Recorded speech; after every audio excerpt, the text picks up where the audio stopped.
सिंधुदुर्ग जिल्ह्यातील पाट येथील एका वृद्धाश्रमावर 60 फूट उंचीचं भित्तिचित्र मालवणच्या 4 तरुणांनी रेखाटलंय। हे भित्तिचित्र विशेष लक्षवेधी ठरतंय। पाहूया।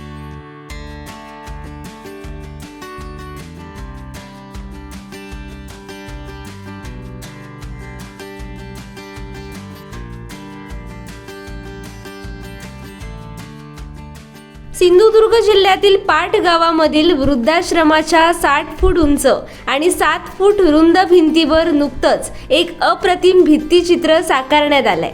हे चित्र जिल्ह्यातील सर्वात उंच भित्तिचित्र ठरलंय।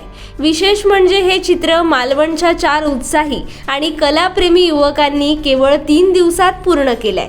साई पारकर, नितेश कुणकवळेकर, ऋषिकेश मेस्त्री, आयुष आरोसकर या 4 युवकांनी मिळून ही कलाकृती साकारली आहे। या चित्रामध्ये त्यांनी वेगवेगळ्या डिझाईन्सचा समावेश करून एक आगळी वेगळी शैली उभी केली आहे। या भित्तिचित्रासाठी त्यांना सर जे स्कूल ऑफ आर्टचे प्राध्यापक सुनील नांदोसकर यांचं मार्गदर्शन लाभलंय।